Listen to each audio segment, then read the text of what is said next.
지난주에 우리는 우리에게 위탁된 하나님 나라에 대해서 우리가 살펴봤었는데 기억나시죠? 제일 먼저 하나님 나라는 아브라함이라는 한 사람으로부터 시작되었다라고 말씀드렸습니다. 그러나 이때는 한 사람이기 때문에 하나님 나라로서 부름받기는 했지만 실제적인 나라의 모습은 아니었죠. 그래서 본격적으로 하나님 나라로서의 역할은 출애굽한 이스라엘 민족이 시내산에서 하나님과 언약을 맺은 이후라고 말씀드렸습니다. 그렇게 이스라엘은 하나님 나라로서의 역할을 잘 감당하도록 이제 부름받죠. 그러나 그 이스라엘은 전혀 하나님 나라의 역할을 감당하지 못하고, 그래서 결국 이스라엘은 망하고 또 다윗 왕조도 끊겨버립니다. 그렇게 이스라엘은 하나님 나라로서 실패합니다.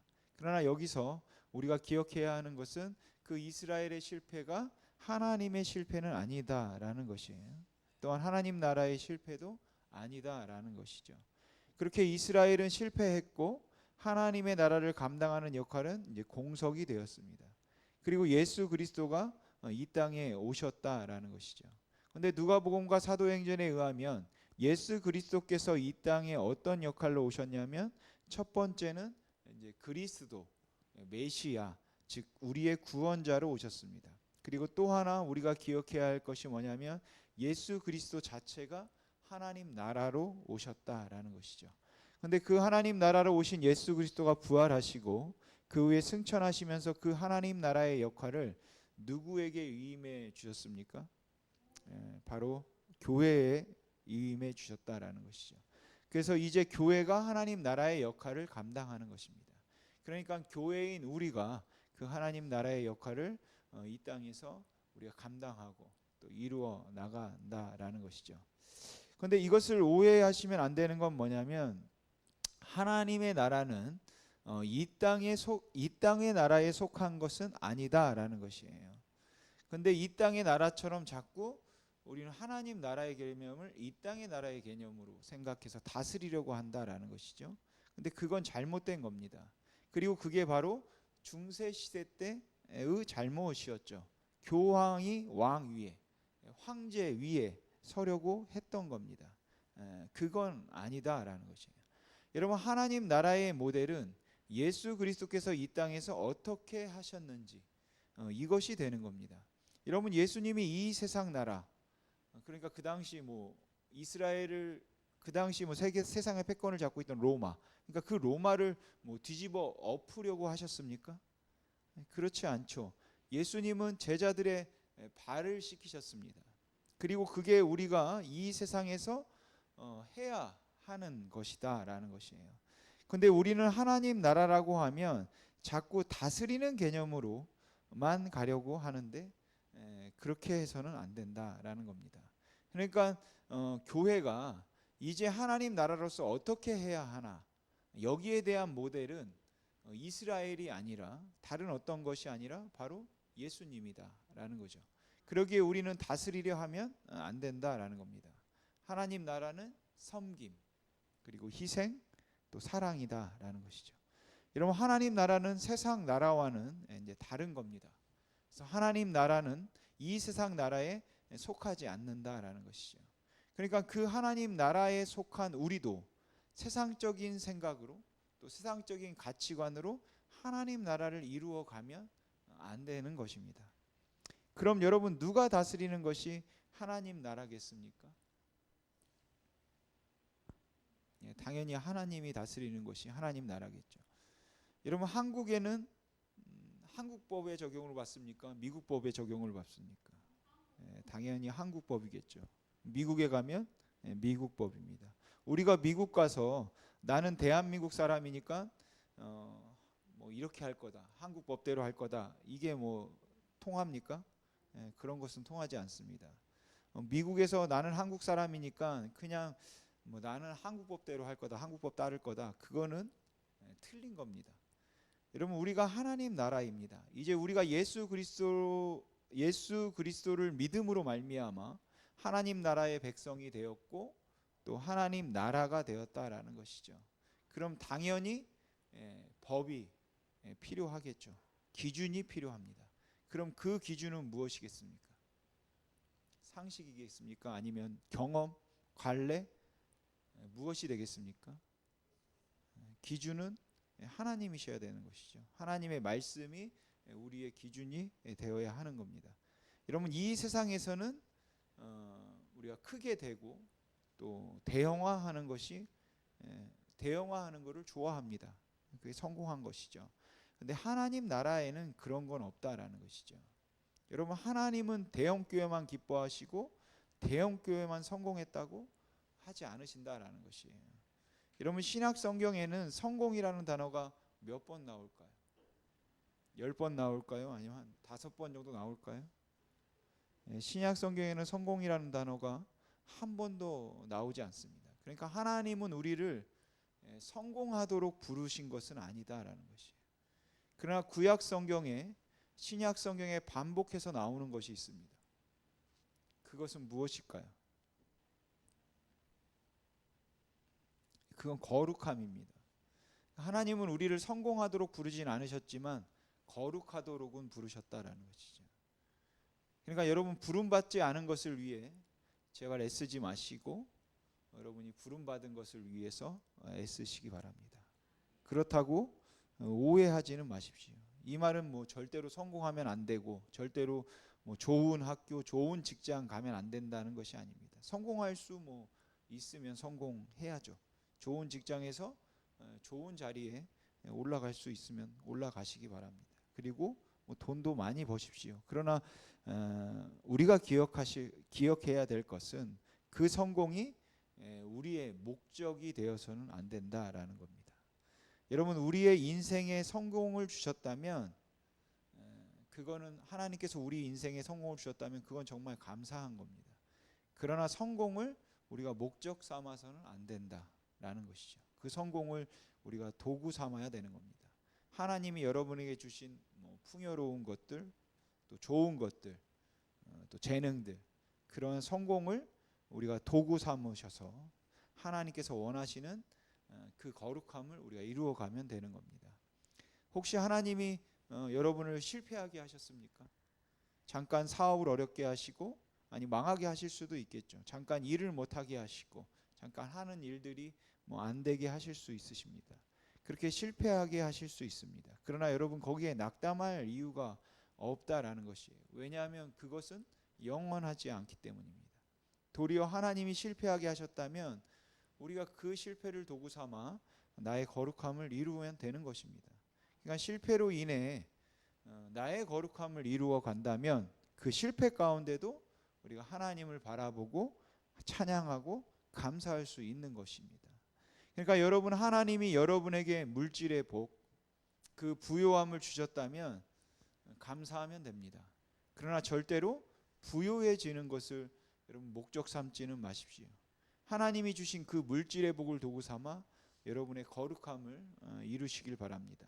혹 하나님이 여러분에게 재정을 주지 않으셨다면, 가난을 주셨다면 그렇다고 낙담에 빠질 이유가 없다라는 것이죠. 절망 가운데 빠질 이유가 없습니다. 그 가난을 도구 삼아 거룩함을 이루시면 됩니다.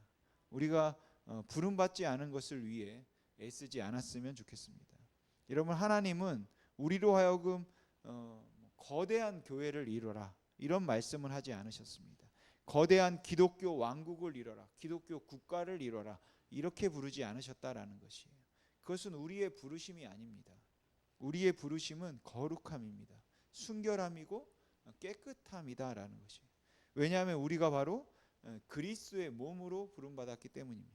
그러니까 여러분, 내가 거룩해지면 그 그리스도의 몸을 거룩하게 하는 것입니다. 그래서 우리가 죄를 짓고 싶을 때마다 이 생각을 좀 가졌으면 좋겠습니다.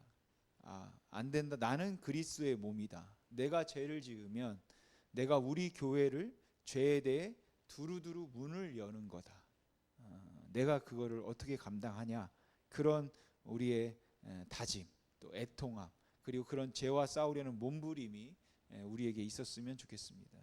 양심에 화인 맞은 완악한 마음 말고 죄에 민감한 마음이 우리 심히 있는 교회에 있었으면 좋겠습니다. 여러분, 성경을 읽고 말씀을 읽을 때마다 또 말씀을 연구할 때마다 새로운 새로운 것들을 발견하게 되죠. 새로운 책 또 새롭게 또 강의를 듣고 그런 것들을 참고하면서 본문의 역사적 배경 또 문화적 배경 등 새롭게 알게 되고 또 예전에 몰랐던 새로운 지식들을 또 얻게 됩니다. 그러면 그 지식을 제가 알게 되면 또 전달하겠죠. 하지만 그 지식만 우리가 전달하면 안 됩니다. 거기에서 이제 변하지 않는 또 우리가 진리를 뽑아야 된다라는 것이죠. 그래서 그 지식과 함께 또 변하지 않는 또 진리도 같이 전달해야 하는 겁니다. 문화는 이스라엘과 우리가 다르지만 그 이스라엘 문화에서 그 본문으로 하나님이 말씀하시려고 했던 원의, 시대가 변해도 변하지 않는 진리를 뽑아야지만 지금 우리 시대 또 우리 문화에 적용이 된다라는 거예요. 근데 많은 본문에서 새로운 지식을 발견하지만 새로운 변하지 않는 진리는 새롭게 변하는 그 진리는 발견하지 못하는 것 같아요. 무슨 말이냐면 새로운 지식에서 변하지 않는 진리를 뽑으면 이미 있는 거라는 것이죠. 이미 발견했던 진리들이다라는 것이에요. 그렇게 공부할 때마다 발견되는 진리는 무엇이겠습니까? 그건 성경이 간단히 이야기하는 예수 그리스도께서 이야기했던 서로 사랑하라 그리고 하나님을 사랑하라 이것밖에 없다라는 것이죠. 여러분 본문은 새로울 수 있습니다. 본문에서 새로운 지식을 얻을 수 있어요. 새로운 배경을 알 수 있습니다.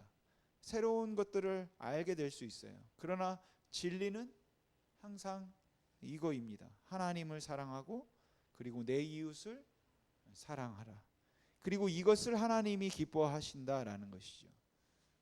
수억의 헌금보다도 그 수많은 제사보다도 하나님께서 이것을 정말 기뻐하십니다. 여러분 우리가 하나님을 어제보다 오늘 더 그리고 오늘보다 내일 더 사랑했으면 좋겠습니다. 온 마음과 온 힘과 온 뜻과 정성을 다해서 우리 하나님을 사랑했으면 좋겠습니다. 그리고 이웃을 사랑하는 겁니다. 이웃을 돌아보고 연약한 사람을 돌아본다라는 것이죠. 여러분 하나님 나라는 하나님이 다스리는 나라입니다. 저 같은 목사가 다스리는 것이 아닙니다. 집사가 다스리고 장로가 다스리는 나라가 아닙니다. 오직 예수님만이 다스린다라는 것이죠. 우리가 어떤 일을 함에 있어서 이 일을 할 것인가 안 할 것인가 여러분 돈 많이 내는 사람이 결정하는 것이 아니라 우리가 다 같이 무릎을 꿇어야 되는 것이에요. 어떤 때는 그렇게 일을 할 때 사람들이 이렇게 말할지도 모르죠. 야 그거는 좀 낭비다. 그거는 실패한다. 그래도 여러분 하나님이 원하신다는 확신이 있다면 하는 겁니다. 아무리 재정적인 손해가 있다 할지라도 아무리 힘들고 어려워도 모든 사람이 100% 실패한다 할지라도 우리의 머리 되시는 우리 주 예수 그리스도께서 우리에게 원하시는 것이라면 그러면 하는 겁니다. 그게 교회입니다. 근데 언제부터 우리 교회들이 이걸 잃어버리는 것 같아서 좀 안타깝다라는 것이죠. 돈 되면 하고 안 되면 안 하고 부흥 되면 하고 부흥 안 되면 안 하고 여러분 수익률을 따진다라는 것이죠. 여러분 아무리 수익이 안 나도 아무리 돈을 갖다 쏟아붓는 일이 있다 할지라도 밑 빠진 독에 물 붓기라 할지라도 아무리 힘들어도 우리 주 예수 그리스도께서 원하시는 것이라면 하나님의 원하심이라면 우리는 하는 겁니다. 왜냐하면 그분만이 우리의 명령권자이시고 그분만이 내 삶의 명령권자이시기 때문이에요. 그러니까 내가 아무리 싫어하는 사람이고 내가 저거 죽는 꼴 봐야겠다. 나는 저 사람 망하는 거 봐야 된다라고 말해도 내 주 예수 그리스도께서 나에게 네가 먼저 와서 손을 좀 잡아줘라. 용서해줘라. 힘드니까 한번 가서 기도해줘라. 그러면 여러분 내 발이 떨어지지 않는다고 할지라도 내 두 손으로 내 발을 움직여서라도 가셔서 손잡고 기도해야 된다라는 것이죠. 아니 거기까지 한 번에 못 간다면 멀리서라도 그를 위해 기도하고 또한 내가 손 내밀 수 있는 담대함 또 용기를 달라고 그 관계를 회복할 수 있는 담대함과 용기를 달라고 기도해야 하는 겁니다. 그러면 그때 그 주님의 다스림에 순종할 때 여러분 그때 역사가 일어난다라는 것이죠. 여러분 우리가 하나님 나라를 누리고 경험하도록 도와주시는 분은 성령님이라고 지난번에 말씀드렸습니다. 그래서 우리가 성령의 충만함을 간구해야 한다라고 했죠. 그렇게 우리가 성령의 충만함을 간구함에도 불구하고 성령의 충만함을 통해 성령의 아름다운 열매를 맺어가서 하나님 나라를 이 땅에서 누리길 원함에도 불구하고 우리가 그 하나님의 나라를 온전히 경험하지 못할 때가 많다라. 왜 그럴까요? 그 이유는 무엇이겠습니까? 그건 명확합니다. 바로 예수 그리스도가 내 삶의 주인이 되지 않기 때문인 것이에요. 여러분 요한복음 2장에 보면 예수님의 첫 번째 기적이 나옵니다. 무엇입니까? 가나안 혼인잔치에서 물을 포도주로 바꾼 기적이죠. 근데 사실 처음에는 예수님께서 그 잔치 자리에 처음부터 계셨음에도 불구하고 그 잔치에 있었던 어떤 사람도 그 존귀하신 예수 그리스도가 거기에 계신 것을 아무도 몰랐습니다. 아무도 거기 예수님이 계시는 것을 알지 못해요. 근데 사람들이 알기 시작합니다. 여기 예수님이 계시구나. 이것을 알기 시작해요. 어떤 계기로 그렇게 되시는지 아십니까? 예수님이 손님에서 주인으로 바뀔 때 사람들이 예수님을 알기 시작합니다. 여러분 예수님이 그 혼인잔치에 손님으로 계실 때는 예수님이 그곳에 계신지 아무도 몰랐습니다. 그러나 예수님이 주인만이 할 수 있는 명령인 너는 이물을 떠서 연회장에 갖다 주어라 라고 명령하며, 이거는 손님이 할 수 있는 명령이 아니라 주인만 할 수 있는 명령인데, 그렇게 주인이 되기 시작하셨을 때 비로소 거기 있는 모든 사람들이 그곳에 예수님이 계신 것을 알기 시작했다라는 것이에요. 여러분 여기서 말하는 중요한 교훈은 무엇이겠습니까? 예수 그리스도께서 아무리 우리와 함께 계시더라도 내 삶의 손님으로 계시는 한 내가 나타나지 예수님은 나타나지 않는다. 예수 그리스도께서 내 삶의 손님으로 계시는 한 그분의 능력은 나타나지 않습니다. 그럼 언제 나타납니까? 나와 함께 계심이 언제 드러납니까? 예수 그리스도께서 내 삶의 주인 되실 때, 그리고 그때 여러분 내 삶에 예수님이 함께 계심이 자연스럽게 드러나고 예수 그리스도의 능력이 내 삶을 통해서 흘러가기 시작하는 것이에요. 아무리 성령의 충만함을 목 터져라 간구하시고 아무리 40일 금식을 10번을 하셔도 안 됩니다. 한 번은 방법은 오직 주님이 나의 주인이 되시는 것이에요. 내가 주께 순복하기 시작하는 겁니다. 그렇게 내가 주께 순복할 때 비로소 내 삶에 예수 그리스도가 함께 계심이, 예수 그리스도의 놀라운 능력이, 하나님의 나라의 영광과 환희가 내 삶 가운데 나타나고 우리가 그것을 맛보고 경험하게 된다라는 것이죠. 여러분 우리가 이런 기도 많이 합니다. 하나님, 하나님의 영광이 온 땅에 충만하게 해 주시옵소서. 하나님의 영광이 우리 힘이 있는 교회 가운데 충만하시옵소서. 하나님, 하나님의 영광이 여수 가운데 충만하시옵소서. 그러면 분명 하나님이 그러시겠죠. 좋다, 그 기도 멋있다. 그래서 더 힘차게 우리가 하나님, 하나님의 영광이 여수 가운데 충만하시옵소서. 그러자 하나님이 알았다. 그리고 하나님이 우리에게 질문하실 거예요. 알았는데 그러니까 어떻게 해줄까? 그러니까 하나님, 하나님의 영광이 여수 가운데 충만하게 해달라니까요. 알았어. 그러니까 어떻게 해주냐고. 그러면 또 우리가 이렇게 또 기도하겠죠. 하나님, 하나님의 영광이 심히 있는 교회 가운데 충만하시옵소서. 그러면 하나님이 그럴 겁니다. 오케이. 그러니까 어떻게 해줄까? 여러분 도대체 하나님의 영광이 충만하다는 말이 무슨 말인가요? 무엇을 보면 와, 이곳에는 하나님의 영광이 충만하다 라고 말할 수 있을까요? 도대체 하나님의 영광이 충만하다라는 정의는 뭔가요? 무엇을 보면 이제 여기에 하나님의 영광이 충만해, 아니 여기에는 하나님의 영광이 없어 라고 말할 수 있는 것인가요? 우리가 이거 모르고 기도했다면 우리는 이방인처럼 그냥 중언부언한 것이겠죠. 아무 의미 없이 그냥 좋은 구호 하나 하나님께 외쳐드린 것뿐입니다. 여러분, 도대체 하나님의 영광이 우리 힘이 있는 교회 가운데 가득하다라는 것은 어떤 의미겠습니까? 여러분, 영광이라는 단어는 히브리어로 카보디스라는 단어입니다. 물론 영광이라는 단어의 사전적 정의도 있지만 성경의 사건을 통해 보면 더 우리가 와닿게 알 수 있습니다. 그리고 감사하게도 그런 사건이 있었어요. 우리 믿음의 선배 가운데 한 분이 겁도 없이 하나님에게 하나님의 영광을 보여주십시오 라고 기도했습니다. 누가 그렇게 했습니까? 모세가 그랬습니다. 하나님의 영광을 보여주십시오. 그랬더니 하나님이 그 기도에 응답을 하셨습니다. 그러니까 하나님께서 그 모세의 기도에 어떻게 응답하셨는지를 보면 하나님은 하나님의 영광을 어떻게 스스로 정의하시는지 우리가 알 수 있다라는 것이죠. 여러분, 하나님이 그때 어떻게 대답하셨는지 기억나십니까?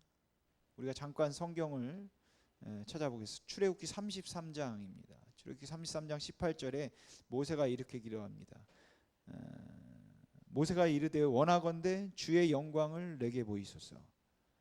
이렇게 주의 영광을 내게 보여달라고 모세가 기도하고 하나님이 이 기도에 응답하세요. 그게 출애굽기 34장인데 우리 34장 5절 6절 말씀 같이 읽어보겠습니다. 시작. 여호와께서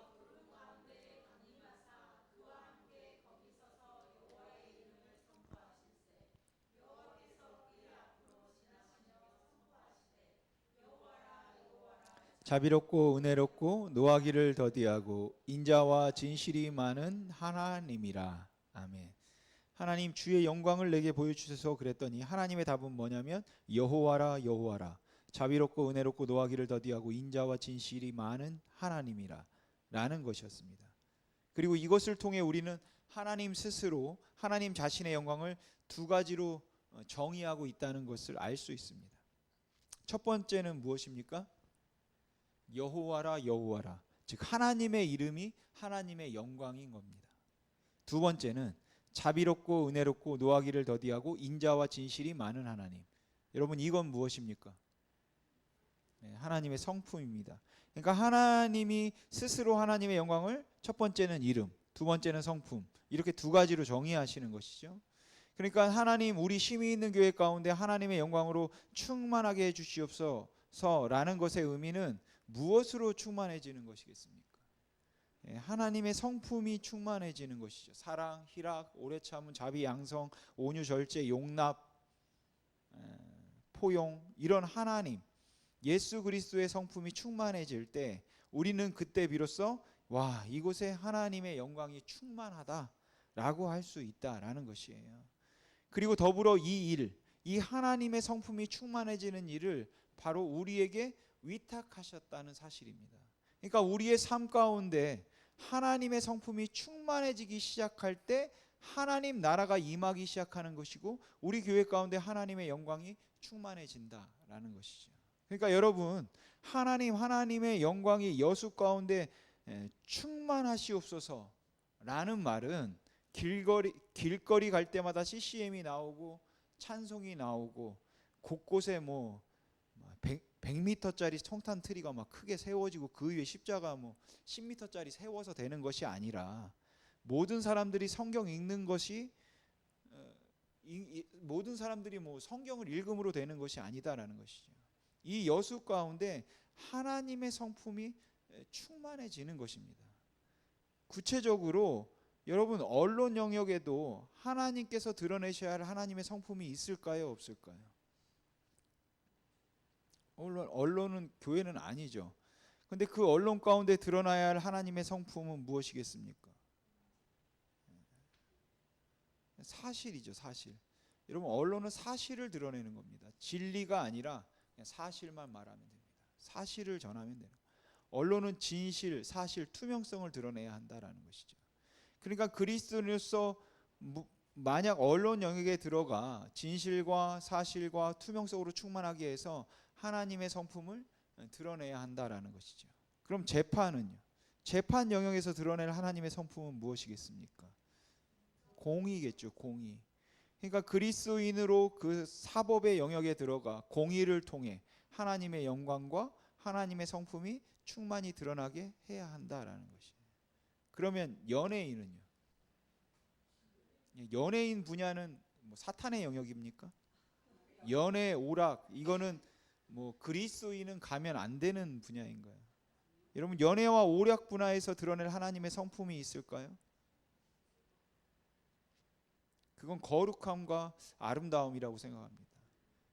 그러나 여러분, 우리가 사는 이 세상의 언론 매체는 아름다움을 왜곡시킨다라는 것이. 그래서 뭔가 뭐 섹시한 거 또 다 막 보여주고 하면 이런 것들을 아름답다라고 말하죠.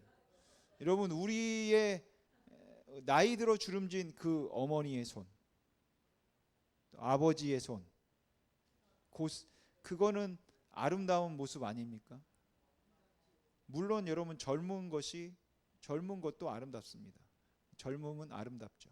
그러나 아름다움은 그 젊음에만 있는 것은 아니다.